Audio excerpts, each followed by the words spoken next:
आज हम payment of bonus act जो है हमारा 1965 वो कवर करेंगे। ये हमारे लेबर लॉ के अंडर सीरीज चल रही है, जिसमें ये लास्ट यूनिट हम कवर करने जा रहे हैं। ठीक है, इसमें हम जो पेमेंट ऑफ बोनस जो एक्ट होता है उसके बारे में डिस्कस करेंगे। इससे पहले हमने कल मैटरनिटी बेनिफिट्स के बारे में बात की थी कि किस तरीके से मैटरनिटी बेनिफिट्स प्रोवाइड किए जाते हैं, लीव दी जाती है, वो सारी चीजें डिस्कस की थी। ठीक है, सो देखो इसमें क्या पहला क्या इंट्रोडक्शन क्या बोल रखा है कि the payment of bonus act 1965 is one of the most significant labour law welfare legislation enacted by the Parliament of India. It provides a statutory framework for the payment of the bonus to the employees working in the factories and other establishment. ठीक है, ये provide कराता है statutory framework, मतलब एक तरीके से statutory framework provide कराता है कि जो एम्प्लॉयज के लिए जो बोनस दिया जा रहा है ना, उसके लिए एक क्या कर रहा है, एक राइट्स प्रोवाइड कराता है स्टेचुटरी फ्रेमवर्क के तौर पर।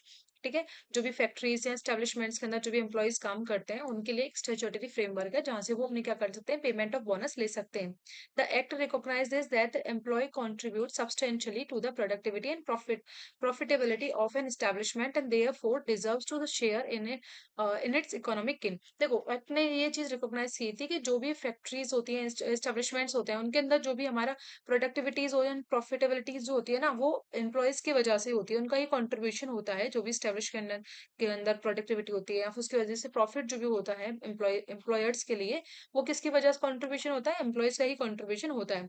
इसीलिए वो क्या करते हैं, डिजर्व करते हैं कि उनको भी शेयर मिले, जिससे कि वो उनका भी जो इकोनॉमिक ग्रोथ हो सके, उनको भी उनका शेयर मिलना चाहिए इसके लिए। ठीक है, before the enactment of this legislation the payment the bonus was uncertain and largely depend upon the employees discretion. ये डिपेंड करता था एम्प्लॉयर्स के जो भी डिस्क्रेशन है उस पे, कलेक्टिव बार्गेनिंग पे, award of the industrial tribunals के ऊपर। ठीक है, this result in the frequent industrial dispute, strikes and litigation. इसकी वजह से क्या होते थे, इंडस्ट्रियल डिस्प्यूट्स होते थे, स्ट्राइक एंड लिटिगेशन होते थे। To establish the uniformity and promote the industrial harmony, the government enacted the payment of bonus act 1965। ठीक है, तो इसीलिए जो भी जो यूनिफॉर्मिटी है या फिर इंडस्ट्रियल जो हार्मनी है, इसको प्रमोट करने के लिए एंड यूनिफॉर्मिटी को स्टैब्लिश करने के लिए जो गवर्नमेंट है उसने ये हमारा जो एक्ट है, पेमेंट ऑफ बोनस एक्ट, इसको क्या किया था, इनेक्ट किया गया था 1965 में। ठीक है, company distributes bonuses to its employees based on the profit and the productivity. The payment of the bonus act provide for the minimum bonus. Minimum bonus कितना मिलता है, 8.33% and the maximum bonus of 20% of an employ salary. जितना employees की salary उसका जो भी minimum जो होता है ना, वो 8.33% होता है। मैक्सिमम कितना होता है, 20% होता है। Additionally employers are required to pay the bonus in the cash within the 8 months of the closing the accounting year close होने से 8 मंथ पहले उनको ये चीज, सारी चीजें जो है, पेमेंट ऑफ बोनस किया जाता है। The government enforces the bonus act with the payment of bonus rules. ठीक है, जो भी एक्ट इनेक्ट हुआ था ना, इसके साथ में कुछ रूल्स भी आए थे 1975 के अंदर, बोनस रूल्स के regarding. The amends of the act from time to time and keep up with the cost of living. ठीक है, वो जो भी स्टेट गवर्नमेंट, जो भी पार्लियामेंट है, वो उसको क्या करेगी, टाइम टू टाइम जैसे उसको नीड होगी उस हिसाब से क्या कर देगी, इसमें चेंजेस करती रहेगी। जैसे कि अगर मिनिमम उसको बोनस के वैल्यू बढ़ानी होगी तो वो कर अमेंड कर सकते हैं, या उसको मैक्सिमम की वैल्यू कम करनी होगी, बढ़ानी होगी, तो वो इस तरीके से अमेंडमेंट कर सकते हैं। ठीक है, नेक्स्ट बोल रखा है कि what is the payment of bonus act. अब एक्ट के बारे में हम थोड़ा सा देखते हैं। तो देखो, the payment of bonus act 1965 one of the India's base and labour laws and mandate the minimum and maximum bonuses for the employees. ठीक है, मेंटेन करता है ये minimum and maximum bonuses employees के लिए जो दिए जाएंगे उसको मेंटेन करता है। The act was enacted 1965 and has since been amended to account for the charges in the cost of living factors.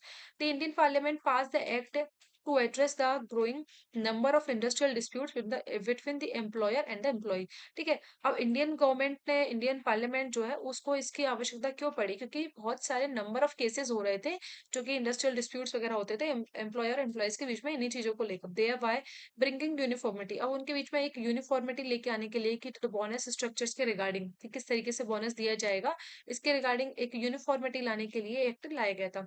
The government to The government operationalized the act by the passing the payment of bonus rules 1975। ठीक है, इसको इस तरीके से किया गया था, operational पास किया गया था पेमेंट ऑफ बोनस रूल्स के साथ में। 1975 के अंदर रूल्स आए थे। एक्ट की बात करते हैं तो एक्ट कब आया था हमारा? 25 सितंबर 1965 में ये इन्फोर्स हुआ था। इसका टाइटल क्या बोल रखा है कि an act to provide for the payment of bonus to the person employed in the certain establishment or matter connected therewith। ठीक है, this indicate that the act not only the govern the payment of bonus but also the regulate the, ये act केवल bonus को provide नहीं कराता है कि bonus ही जो पेमेंट ऑफ बोनस कर दिया बस इतना ही इनफ है, नो, ये ऑल्सो रेगुलेट करता है conditions, methods of calculations, eligibility and disqualifications जो भी होते हैं उनके रिगार्डिंग ये बात करता है। ठीक है, इनको हम डिस्कस करेंगे आगे। अब रूल्स के बारे में अगर हम देखें तो कौन-कौन से रूल्स हैं इसके अंदर, जो 1975 के जो रूल्स हैं उनमें कौन-कौन से रूल्स हैं जो इसको सपोर्ट करते हैं। तो these rules were passed under the section 38। ये section 38 of the payment bonus act 1965 के अंदर ये रूल्स को पास किया गया है। They are the three mainly important rules हैं।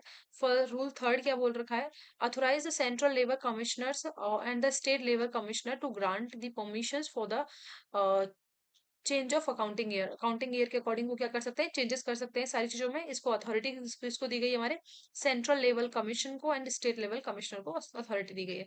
फोर क्या बात करता है? रूल फोर बोलता है makes it mandatory for the employers to maintain the register related to the computations, allocations and payroll deductions and bonuses give to the each employees. ठीक है, क्या करेंगे वो? एक मैंडेटरी एक रजिस्टर मेंटेन करेंगे जिसमें ये सारी चीजें किस तरीके से कंप्यूटेशन किया रहा है, एलोकेशन किस तरीके से, बोनस कितना दिया जा रहा है एम्प्लॉयज के लिए, वो सारी चीजें मेंटेन करेंगे। ठीक है, फाइव की बात करता है rule five make it mandatory for the employer to send the annual return to the appointed inspector. ठीक है, देखो अब where does the act of bonus act कहाँ अप्लाई होता है? देखो जो बोनस एक्ट है, पेमेंट ऑफ बोनस एक्ट है, ये कहाँ एप्लीकेबल होता है? तो पूरे इंडिया के ऊपर अप्लाई अप्लाई होता है एक्ट, अप्लाई पूरे इंडिया के ऊपर अप्लाई होता है।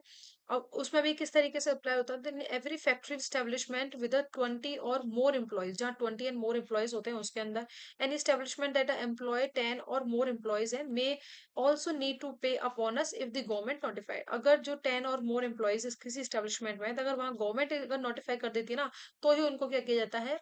बोनस पे किया जाएगा।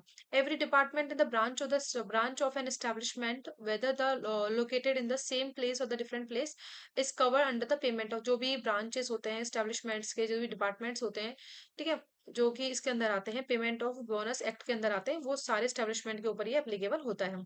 ठीक है, विच इंस्टीट्यूशंस आर एग्जेम्प्टेड? अब किसको एग्जेम्प्टेड किया गया है इस एक्ट के अंदर से?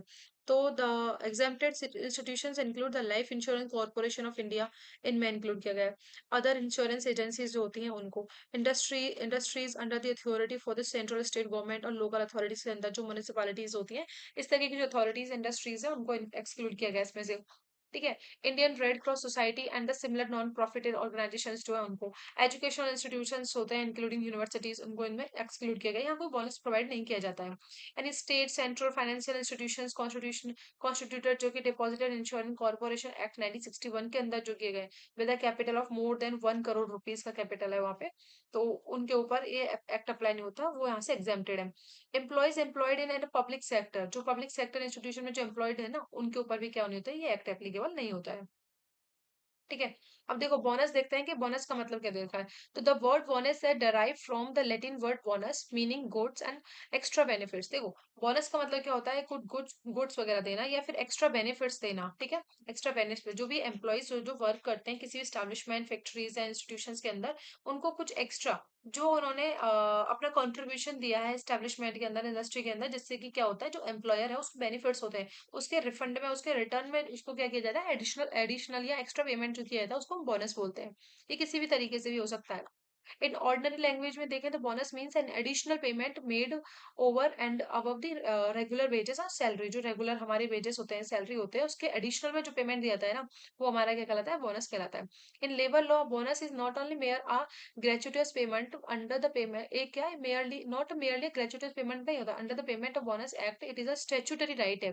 ठीक है, सिर्फ एक ही मेयर ग्रेचुटियस पेमेंट नहीं है कि सिर्फ उसको खुश करने के लिए दे दिया, नहीं, एक स्टेचुटरी राइट राइट है, ये राइट बनता है एम्प्लॉइज का। जो एम्प्लॉइज एलिजिबल होते हैं इसके अंदर, जिनकी वजह से फैक्ट्री के अंदर प्रॉफिट होता है, प्रोडक्टिविटी इंक्रीज हो रही है, तो वो क्या होते हैं इसमें इसके क्या होता है, इसके लिए लायबल होते हैं, उनका स्टेट्यूटरी राइट होता है for eligible employees subject to the condition जो भी prescribed by the act.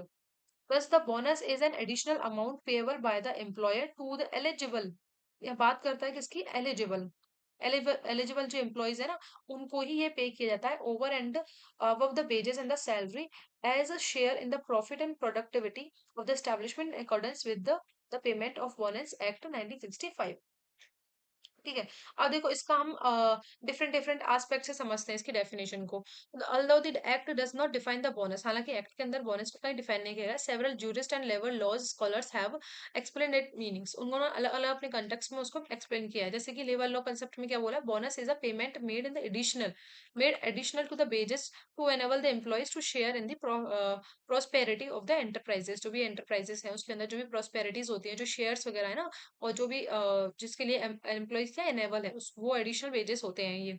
Industrial jurisprudence के अकॉर्डिंग अगर हम इसको समझें तो bonus represent a share in the profit earned by industry after meeting it's prior financial obligation. ठीक है, जब वो अपनी जो भी फाइनेंशियल ऑब्लिगेशन को फुलफिल कर लेते हैं, एस्टेब्लिशमेंट कोई भी है, इंडस्ट्री है, अगर वो जो भी उसकी फाइनेंशियल ऑब्लिगेशन होते हैं उनको फुलफिल कर लेते हैं, तो जो भी अर्न प्रॉफिट होता है ना उसमें से जो शेयर किया जाता है वो हमारा बोनस होता है। इकोनॉमिक पर्सपेक्टिव से देखें तो economist consider bonus as a variable payment linked with the profit product and productivity. ठीक है, एक क्या है, एक पेमेंट है, वेरिएबल पेमेंट है, जो कि किससे किसके साथ में कनेक्टेड होता है, जो प्रॉफिट होता है, जो प्रोडक्टिव प्रोडक्शन हो रहा है, या फिर जो प्रोडक्टिविटी हो रही है किसी इंडस्ट्री एस्टेब्लिशमेंट के अंदर, जिसकी वजह से किसी एम्प्लॉयज की वजह से अगर किसी को प्रॉफिट एंड प्रोडक्शन हो रहा है, प्रोडक्टिविटी इंक्रीज हो रही है उसकी, तो उसका जो भी पेमेंट किया जाता है वो हमारा बोनस होता है। सोशल वेलफेयर पर्सपेक्टिव से देखा जाए, bonus is an economic device to reduce the inequality between the capital labour. जो कैपिटल होते हैं, मतलब जो हमारे एम्प्लॉयर होते हैं, जो भी लेबर होता है, उसके बीच में जो इनइक्वालिटी ना उसको रिड्यूस करने के लिए इकोनॉमिक डिवाइस की तरह काम करता है ये। ठीक है।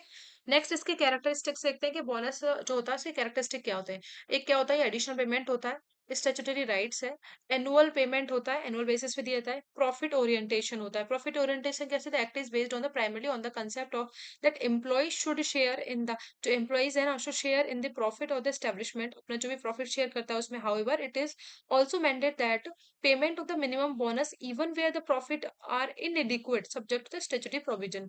चाहे जो भी प्रॉफिट हो रहा है ना वो inadequate सी क्यों नहीं हो रहा, लेकिन फिर भी जो मिनिमम बेसिस होते हैं वो स्टेचुटरी प्रोविजन के अंदर आते हैं एंड उसका राइट होता है। ठीक है। फिफ्थ क्या बोलता है, वेलफेयर मेजर्स। बोनस मोटिवेट्स करते हैं एम्प्लॉयज को कि जिससे क्या कर सकते हैं, इंक्रीज कर सकते हैं प्रोडक्टिविटी को, एफिशिएंसी एंड डिसिप्लिन। वो अपना जो भी जो वर्क कर रहे हैं ना वो एकदम डिसिप्लिन या एफिशिएंसी के साथ कर सकते हैं, जो प्रोडक्टिविटी है उसको इंक्रीज कर सकते हैं। ये मोटिवेट करता है बोनस जो होता है एक तरीके से मोटिवेट करता है एम्प्लॉयज को जिस तरीके से। तो इसका क्या होता है, ठीक है। और इंडस्ट्रियल हार्मनी ये क्या मेंटेन करके रखता है, इंडस्ट्रियल हार्मनी को मेंटेन करके रखता है। जैसे कि अगर एम्प्लॉयर अगर अपने एम्प्लॉयज को उसके प्रॉफिट या फिर जो भी प्रोडक्टिविटी इंक्रीज हो रही है, या फिर जो भी जो एम्प्लॉयर एम्प्लॉयज की वजह से जो उसको प्रॉफिट अर्न हो रहा है ना, उसके लिए अगर उसको पे करता है, तो ये क्या दोनों के बीच में एक हार्मनी मेंटेन रहती है, जिससे कि दोनों के बीच में क्या होता है, डिस्प्यूट नहीं होता, राइज होते हैं और मेंटेन रहते हैं सारी चीजें। ठीक है। Evolution the concept of bonus. अब देखो बोनस का कंसेप्ट किस तरीके से इवोल्व होता है।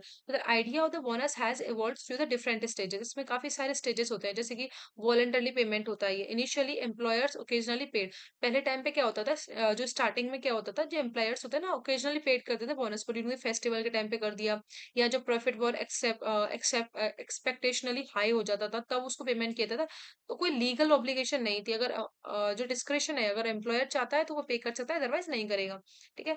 सेकंड बोलता है industrial adjudication. Industrial disputes increase, industrial tribunals and the labor court begin deciding bonus claim on the principle of industrial justice। देखो अब इसके बाद में क्या हुआ था कि फिर क्या हुआ था, इंडस्ट्रियल डिस्प्यूट्स इंक्रीज होने लगे, लोगों के बीच में जो भी एम्प्लॉयर एम्प्लॉइज है उनके बीच में झगड़े स्टार्ट हो गए इन चीजों को लेके कि जो एम्प्लॉइज की वजह से जो उसको एम्प्लॉयर को प्रॉफिट हो रहा है ना उसका शेयर भी तो उनको मिलना चाहिए ना। तो इस वजह से क्या होने लगे, डिस्प्यूट्स होने लग गए। तो जो भी इंडस्ट्रियल ट्रिब्यूनल्स होते थे, लेबर कोर्ट्स होते थे, उन्होंने डिसाइड किया कि आप इनको क्या कर देंगे, जो भी बोनस है ना जो क्लेम किया जा रहा है इनके द्वारा वो प्रोवाइड कराएंगे, जो कि इंडस्ट्रियल जस्टिस के लिए बेनिफिट हो जाए, बेनिफिशियल हो जाएगा। ठीक है। नेक्स्ट थर्ड क्या बोल रखा है, judicial development. Judicial development, the supreme court develop किया था important principles relating to bonus through the decision such as the Muir mills corporation limited versus Shruti mills Mazdoor union 1955 के अंदर, या फिर जो women women sorry workman of the association newspaper limited versus associated newspaper limited 1964 के अंदर, इन दोनों cases के अंदर क्या किया गया था, रिकॉग्नाइज किया गया था bonus as a component of the industrial justice. Industrial justice का कंपोनेंट मान के उसको बोनस को पेड किया जाएगा rather than the mere gift. मतलब एक गिफ्ट की तरह नहीं होता है बोनस, एक स्टेचुटरी ऑब्लिगेशन होती है, एक राइट मान सकते हैं हम इसको एम्प्लॉइज का, और एक इंडस्ट्रियल जस्टिस का कंपोनेंट है। ठीक है, बोनस तो उसको पे करना जरूरी है। ठीक है, फोर्थ है स्टेचुटरी और रिकॉग्निशन। तो फाइनली हमारा क्या आ गया था, the payment of bonus act 1965 आ गया था, give statutory recognition to the bonus and prescribed a uniform mechanism for its payment. और यहाँ पे क्या हो गया था, एक यूनिफॉर्म मैकेनिज्म आ गया था इसको पेमेंट करने का। ठीक है, तो चार स्टेज के अंदर इसमें हमने इसका इवोल्यूशन देखा था। फिर इसका ऑब्जेक्ट की बात करते हैं, ऑब्जेक्टिव्स क्या होते हैं पेमेंट ऑफ बोनस एक्ट के अंदर। तो प्रोवाइड कराता है statutory rights and bonus, establish करता है यूनिफॉर्मिटी मेथड्स एंड कैलकुलेटिंग करता है बोनस को, टू रिडक्ट करता है जो इंडस्ट्रियल डिस्प्यूट्स होते हैं उनको रिड्यूस करता है, टू इंप्रूव करता है एम्प्लॉयर एम्प्लॉयज के रिलेशनशिप को प्रमोट करता है, प्रमोट करता है इंडस्ट्रियल पीस को, हार्मनी को, एंड इंश्योर करता है social economic justice and to encourage productivity and efficiency. ठीक है, and to improve the standard of living of the workers and ensure equity equitable distribution of the profit and to balance the interest of the employer and employees। ठीक है, ये सारे इसके object है। Then हम देखते हैं, देखो अब bonus as a labour welfare measures. अब बोनस किस तरीके से जो लेबर्स होते हैं उनके वेलफेयर के काम तौर पे काम करता है। तो bonus is not only merely economic payment नहीं होता, it is a labour welfare measures है। इट हेल्प करता है एम्प्लॉयज को कि meet festival and family expenses के, वो अपने जो भी फेस्टिवल्स होते हैं उनको अच्छे से फुली इंजॉय कर सकते हैं, एंड एक्सपेंसेस जो भी होते हैं फैमिली के उनको अच्छे से वो कर सकते हैं। Improve their standard of living. जो एम्प्लॉयर्स होते हैं, जो लेबर्स होते हैं, वो क्या कर सकते हैं, जो बोनस वगैरह मिलता है ना उसको एडिशनल मिलता है उनकी सैलरी के एडिशनल मिलते हैं, उनसे अपना स्टैंडर्ड ऑफ लाइफ जो है उसको इम्प्रूव कर सकते हैं, सेव कर सकते हैं, फ्यूचर की नीड्स के एनहांस कर सकते हैं, फाइनेंशियल सिक्योरिटी, और जो भी अपने बच्चे होते हैं उनको एजुकेशन अच्छे से दिलवा सकते हैं। For the employers bonus can improve the employees morals, productivity, loyalty and retention. ठीक है, अब देख उसमें डिसीजंस क्या आए थे, तो इंपॉर्टेंट डिसीजंस के बारे में बात करते हैं। Molar mills corporate limited versus सुती मिल्स मजदूर मजदूर union 1955। The supreme court held that bonus is closely connected with the industrial justice and recognize the claim of worker to share in profit under the appropriate circumstances। ये share होता है किसका, workers का share होता है जिसको वो claim कर सकते हैं। ठीक है, देन हमारा workman of associated newspaper limited versus associated newspaper limited 1964।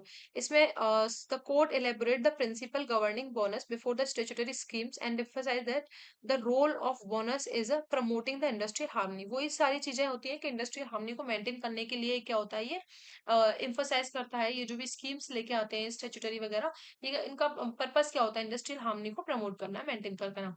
ठीक है, Jalan trading corporate private limited versus Mill Mazdoor Sabha AIR 1967। Supreme Court upheld the constitutional validity of the Payment of Bonus Act while striking down certain retrospective provisions।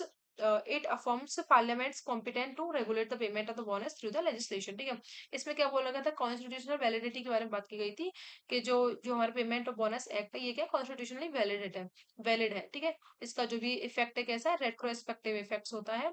And जो भी parliament है, कि अगर competent जो competent parliament क्या competent होती है उसको रेगुलेट करने के लिए, जो भी इसके बोनस का जो पेमेंट होता है उसको अपने जो भी प्रिंसिपल्स है उनके थ्रू क्या कर सकते हैं, रेगुलेट कर सकती है, इसके लिए वो कॉम्पिटेंट है। ठीक है, देखो अगर इसका हम कंक्लूजन लिखते हैं, जब आंसर्स लिखते हैं तो कंक्लूजन लिखना वेरी इंपॉर्टेंट होता है for the gaining of other marks, more marks. The payment of the bonus act 1965 is a landmark piece of the labor welfare legislation that transfer bonus from discretionary payment into the statutory entitlement। देखो पहले क्या होता था, जो bonus का जो right होता था ना, जो बोनस पेमेंट किया था वो एक डिस्क्रिशनरी था। एम्प्लॉयर अगर पेमेंट करना चाहता है तो कर सकता है, अदरवाइज नहीं कर रहा तो नहीं कर रहा, उसका डिस्क्रिशन होता था। लेकिन अब ये क्या हो चुका है, हमारा स्टेचुटरी पेमेंट हो चुका है, स्टेचुटरी एंटाइटलमेंट हो चुका है। ये तो जो हमारा बोनस एक्ट के बाद में जो भी हमारी चीजें है ना, लेबर वेलफेयर रजिस्ट्रेशन हुआ है, जिससे जो बोनस का जो स्टेटस है वो ट्रांसफर हो चुका है। डिस्क्रिशनरी पेमेंट से स्टैट्यूटरी एंटाइटलमेंट या राइट हो चुका है। It embodied the principle of industrial justice, social welfare, equitable sharing of economic gain. ये किसके बारे में बात करता है कि प्रिंसिपल ऑफ इंडस्ट्रियल जस्टिस के बारे में, social welfare, equitable sharing of economic gain के बारे में। By providing a transparent mechanism for the payment the bonus and balancing the interest of the employer employees. ठीक है, ये क्या करता है, जब हम ट्रांसपेरेंट मैकेनिज्म का यूज करके जो भी पेमेंट ऑफ बोनस करते हैं ना, तो ये बैलेंस करता है जो एम्प्लॉयर एम्प्लॉइज है उनके इंटरेस्ट को बैलेंस करने की करता है। द एक्ट प्रमोट करता है इंडस्ट्रियल पीस को, एनकरेज करता है प्रोडक्टिविटी को, and advance the constitutional goal of creating a just and welfare oriented society को क्रिएट करने में ये क्या करता है, हेल्प करता है। ठीक है, तो ये हमारे कंप्लीट हो गए। अब इसके आगे हम क्या देखते हैं, हमारे जो भी एलिजिबिलिटी होती है, डिस्क्वालिफिकेशन किस तरीके से होती है वो देखेंगे।